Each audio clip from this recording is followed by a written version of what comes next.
Teachers world YouTube ఛానల్కి స్వాగతం. నా పేరు ప్రేమ్ ఎస్పి.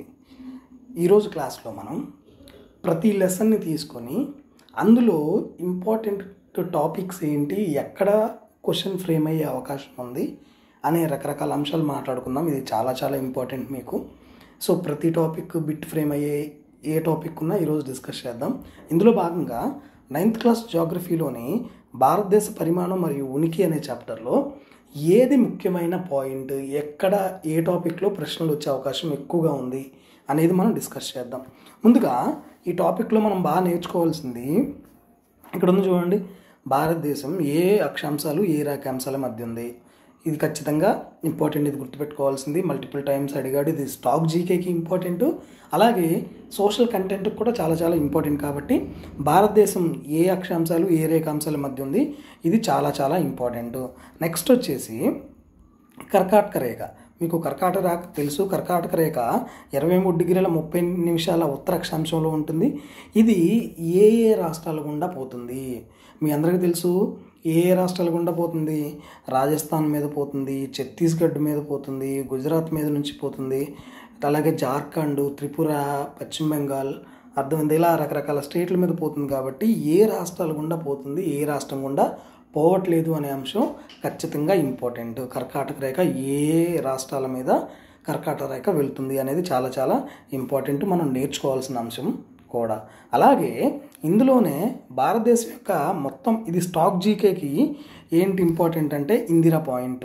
భారతదేశం యొక్క చిట్ట చివరి ప్రాంతం ఇందిరా పాయింట్. అది ఇప్పుడు ఉందా అంటే లేదు. ఇది 2004 సునామీలో వెళ్ళిపోయింది కాబట్టి, కొట్టుకొని పోయింది కాబట్టి ఇది కూడా స్టాక్ జీకేకి ఇంపార్టెంట్, కంటెంట్కి కూడా ఇంపార్టెంట్. అలాగే ఇందులో ఇంకొక ముఖ్యమైన పాయింట్ ఏంట్రా అంటే ఇది స్టాక్ జీకేకి కూడా ఇంపార్టెంట్. ఈ టాపిక్ నేను ఎందుకు సెలెక్ట్ చేసుకున్నాను అంటే అది నెంబర్ ఆఫ్ టైమ్స్ స్టాక్ జీకేకి ప్లస్ కంటెంట్ కూడా ఉపయోగపడుతుంది. కాబట్టి ముందుగా ఈ చాప్టర్ని నేను సెలెక్ట్ చేసుకున్నాను. అలాగే ప్రపంచంలో మొత్తం భూభాగంలో భారతదేశం ఎంత? 2.4%. అలాగే మొత్తం ఎంత మన భారతదేశం భూభాగం విస్తీర్ణం ఎంత అంటే 32.8 లక్షల చదరపు కిలోమీటర్లు ఉంది. ఇది తెలుసుకోవాల్సిన స్టాక్ జీకేలో ముఖ్యమైన పాయింట్లు. ఇది నాకు తెలిసి ఇది ఇంపార్టెంట్ బిట్. భారతదేశం భూభాగం ప్రపంచ భూభాగంలో ఎంత పర్సెంటేజ్ ఉంది? 2.4% ఉంది. సో ఇట్లాంటి బిట్స్ ఫ్రేమ్ అయ్యే అవకాశం ఉంది. నెక్స్ట్ దాంట్లో చూడండి ఒకసారి. దీంట్లో ఒక 3 మెయిన్ పాయింట్స్ ఇంపార్టెంట్ ఉన్నాయి. ఒకసారి గమనిద్దాం ఈ పేజీలో. దీంట్లో భారతదేశం యొక్క మొత్తం భూ విస్తీర్ణం పొడవు, భూ సరిహద్దు పొడవు ఎంత అంటే 15,200 కిలోమీటర్లు. అలాగే భారతదేశం యొక్క తీర ప్రాంతం యొక్క మొత్తం పొడవు అంటే 7,516.6 కిలోమీటర్లు. ఇది స్టాక్ జీకేకి ఇంపార్టెంటే, అలాగే సోషల్ కంటెంట్ కూడా ఇంపార్టెంటే. మళ్ళీ చూడండి, భారతదేశం యొక్క భూ విస్తీర్ణం, భూ సరిహద్దు పొడవు, విస్తీర్ణం కాదు, భూ సరిహద్దు పొడవు ఎంత? 15,200 కిలోమీటర్లు. అలాగే భారతదేశం యొక్క తీరరేఖ పొడవు, తీర ప్రాంతం పొడవు ఎంత? 7,516 కిలోమీటర్లు. అలాగే దీంట్లో ఇంకొక ఇంపార్టెంట్ వచ్చేసి చూడండి, గుజరాత్ నుంచి అరుణాచల్ ప్రదేశ్ వరకు 2 గంటల సమయం వ్యత్యాసం ఉంటుంది. ఎక్కడెక్కడో ఇక్కడ గుజరాత్ ఉంటే ఇక్కడెక్కడో అరుణాచల్ ప్రదేశ్ ఉంటుంది. ఈ రెండింటి మధ్య టైం డిఫరెన్స్ ఎంత ఉంటుంది? 2 అవర్స్ డిఫరెన్స్ ఉంటుంది. అలాగే ఇందులో ఇంకొక ముఖ్యమైనది ఏంట్రా అంటే ఒకసారి చూడండి,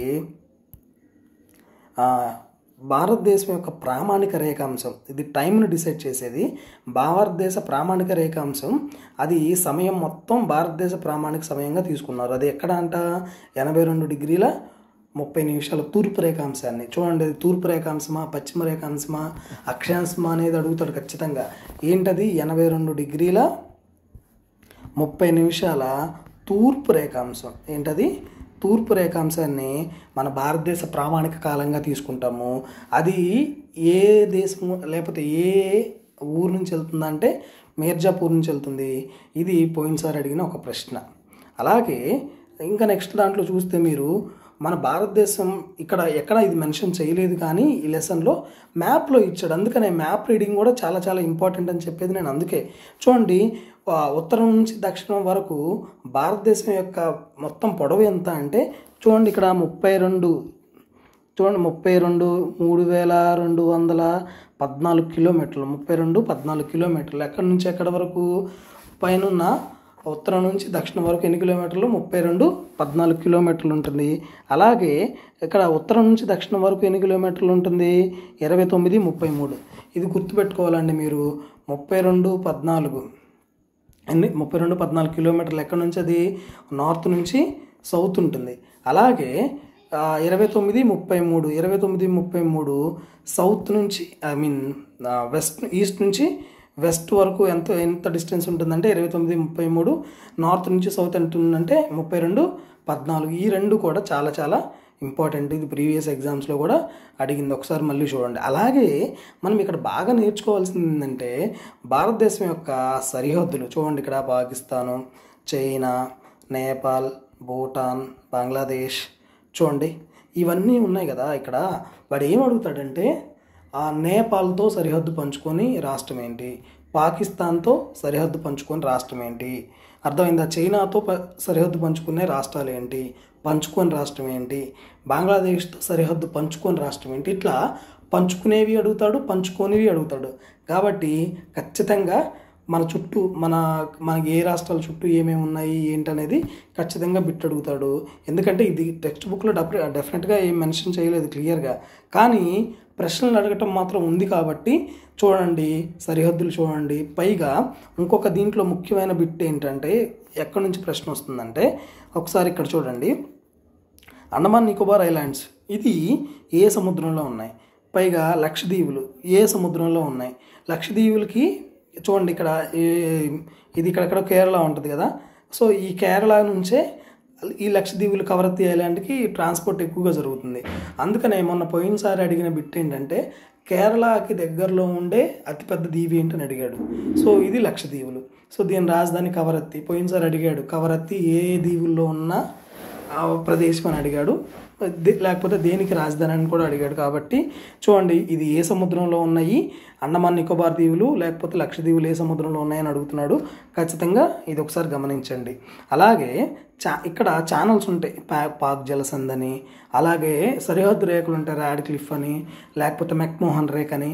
అది ఏ దేశాలకు మధ్య ఉంది, ఇండియాకి బంగ్లాదేశ్కి మధ్య ఉన్న లైన్ ఏంటని, లేకపోతే ఇండియాకి పాకిస్తాన్కి మధ్య లైన్ ఏంటని, అలాగే ఇండియాకి చైనాకి మధ్య ఉన్న లైన్ ఏంటని, ఇట్లాంటి ప్రశ్నలు అడిగే అవకాశం ఎక్కువగా ఉంది, గమనించండి. సరిహద్దుల నుంచి ఖచ్చితంగా దేంతో సరిహద్దు షేర్ చేసుకుంటుంది, దేంతో చేసుకోవట్లేదు అని రాష్ట్రాలు ఇచ్చి వాటి గురించి అడిగే అవకాశం ఎక్కువగా ఉంది, కాబట్టి గమనించండి. అలాగే ఇది ఇక్కడే చూడండి, దీని గురించి చెప్పాను ఆల్రెడీ, మనకి ఇక్కడ టెక్స్ట్ బుక్లో ఇచ్చాడు ఏమని, ఇది చూడండి, అంతర్జాతీయ సరిహద్దు లేని తీర ప్రాంతాలు లేని రాష్ట్రాలు పాకిస్తాను, చైనా, మయన్మారు, బంగ్లాదేశ్తో ఉమ్మడి సరిహద్దులు కలిగిన రాష్ట్రాలు 4 సమూహాలుగా వర్గీకరించింది. టెక్స్ట్ బుక్లో ఆల్రెడీ మనల్ని కనుక్కోమని ఇచ్చాడంటే ఖచ్చితంగా దీని గురించి ప్రశ్న అడిగే అవకాశం ఎక్కువగా ఉంది. అలాగే ఇక్కడ మెన్షన్ చేసినట్టే వైశాల్య పరంగా ఏది పెద్ద రాష్ట్రము, ఏది చిన్న రాష్ట్రం, జనాభా పరంగా ఏది పెద్ద రాష్ట్రము, ఏది చిన్న రాష్ట్రం, అర్థమైందా? ఇట్లాంటి మినిమం అనేది దేశం గురించి నేర్చుకోవాలి. అలాగే క్యాపిటల్స్ ఏంటి అనేవి కూడా మనం నేర్చుకోవాల్సి వస్తుంది. అలాగే దీంట్లో ఉన్న ముఖ్యమైనది ఏంటంటే ప్రావిన్స్ అంటే ఏంటని అడిగాడు. ఇది పోయినసారి కూడా ఒక బిట్ వచ్చింది. ప్రావిన్స్ అంటే ఏంటి, ప్రావిన్స్లు అంటే బ్రిటిష్ పాలిత ప్రాంతాలు, అర్థమైందా? సో అప్పుడు ఉన్నప్పుడు స్వదేశీ సంస్థానాలు గాను ప్రావిన్స్లు గాను విడిపోయింది, మీ అందరికీ తెలిసిందే. స్వదేశీ సంస్థానం అంటే మన ఇండియన్స్ వాళ్ళు పరిపాలించింది, బ్రిటిష్ అండర్లో, అది కూడా. ప్రావిన్స్లు అంటే ఏవైతే బ్రిటిష్ వాళ్ళు డైరెక్ట్గా పరిపాలించాలో వాటినేమో ప్రావిన్స్లు అన్నాడు. సో ఇది ఒకసారి ఇక్కడ దగ్గర సంబంధించి మీరు గమనించాల్సిన విషయం. అలాగే నెక్స్ట్ దాంట్లోకి వచ్చేసరికి ఇక్కడ మీ అందరికి ఇచ్చాడు. ఇదంతా మీరు ఈ మ్యాప్ రీడింగ్ అనేది ఖచ్చితంగా చేయండి. ఇది మీకు చాలా చాలా ఇంపార్టెంట్ అవుతుంది, ఎగ్జామ్లో వచ్చే ఛాన్స్ అనేది ఎక్కువగా ఉంది. ఇక్కడ మీరు బిట్ చూడండి, మనం చెప్పుకున్న పాయింట్స్ నుంచి ఖచ్చితంగా బిట్స్ ఇచ్చాడు. చూడండి, ఎక్సర్సైజ్లో ఏమిచ్చాడు, క్రింది వానిలో ఏ రాష్ట్రం గుండా కర్కాటక ప్రయాణించదు. వాడు ఇచ్చాడు డైరెక్ట్గా, మనకేమి ఇవ్వాలి టెక్స్ట్ బుక్లో. ఏంటి, కర్కాటక రేఖ ఏ రాష్ట్రాల గురించి వెళ్ళట్లేదని మనం కింద మెన్షన్ చేశాడా? కానీ లేదు, పిల్లలకే డైరెక్ట్గా బిట్ ఇచ్చేసాడు. సో మనకి డిఎస్సికి ఖచ్చితంగా ఛాన్స్ అనేది ఉంది. అలాగే భారతదేశం యొక్క చిట్ట చివరి తూర్పు రేఖాంశం చూడండి, ఎంత ట్రిక్కీగా ఇచ్చాడు. భారతదేశం యొక్క తూర్పు రేఖాంశం మనకి అడిగాడు. చూడండి, 97 డిగ్రీల 25 నిమిషాల తూర్పు రేఖాంశం, గమనించండి. అలాగే ఉత్తరాఖండ్, ఉత్తరప్రదేశ్, బీహార్, పశ్చిమ బెంగాల్ మరియు సిక్కింతో ఉమ్మడి సరిహద్దు కలిగి ఉన్న దేశం. చూడండి, సరిహద్దులు షేరింగ్ గురించి అడిగానా, వాడు మనకు క్లియర్గా ఏం మెన్షన్ చేయలేదు. చూడండి, ఇది మ్యాప్ రీడింగ్ నుంచి అడిగాడు క్వశ్చన్, ఇది మ్యాప్ రీడింగ్ నుంచి అడిగాడు. చూడండి, అలాగే నెక్స్ట్ అండి, వేసవి సెలవుల్లో మీరు కవరత్తిని సందర్శించాలనుకుంటే మీరు భారతదేశంలోని ఏ కేంద్ర పాలిత ప్రాంతానికి వెళతారు? చూడండి, ఇది అప్లైడ్ క్వశ్చన్. ఎక్కడుంది కవరత్తి అనేది? లక్షద్వీప్లో ఉంది. బట్ అదే బిట్టు చిన్నగా మార్చి మీరు వేసవి సెలవుల్లో లేకపోతే మీరు సమ్మర్ హాలిడేస్లోనో దసరా హాలిడేస్లోనో పోర్ట్ బ్లేర్ వెళ్ళాలనుకుంటున్నారు, మీరు ఏ ఐలాండ్ వెళ్తారు అని అడుగుతాడు. అప్పుడు ఎక్కడికి వెళ్తాం మనం? అండమాన్ నికోబార్ ఐలాండ్ వెళ్తాం. ఇలా అడుగుతాడు. అలాగే ఇక్కడ చూడండి, ఇంకొక క్వశ్చన్ కూడా అడిగాడు. చూడండి ఏమడిగాడు? నా స్నేహితుడు భారతదేశంతో భూ సరిహద్దును పంచుకునే దేశం నుండి వచ్చాడు. అతను ఏ దేశం నుంచి వచ్చాడు? చూడండి, నా స్నేహితుడు భారతదేశంతో అసలు భూ సరిహద్దే పంచుకోదంట. చూడండి, భూటాన్ పంచుకుంటుంది, బంగ్లాదేశ్ పంచుకుంటుంది, నేపాల్ పంచుకుంటుంది. ఏది పంచుకోదు? తజికిస్తాన్ పంచుకోదు. మీకు పిల్లల్లోనే ఇంత ఇన్డెప్త్గా ఇచ్చినప్పుడు ఇంకా మనకి డిఎస్సికి ఏ లెవెల్లో వస్తుందో మీ ఊహకే వదిలేస్తున్నా. కాబట్టి వీటిని ఖచ్చితంగా మీరు ఫాలో అవ్వండి. నేను చెప్పిన దాంట్లో మెయిన్గా భారతదేశం ఉనికి ఏ అక్షాంశాలు ఏ రేఖాంశాల మధ్య ఉంది అనేది ఖచ్చితంగా నేర్చుకోండి. అంతర్జాతీయ మన ఇండియాకి సంబంధించిన Indian standard time, so IST అనేది ఏ రేఖాంశం అనేది ఉంది కదా, అదొకటి నేర్చుకోండి.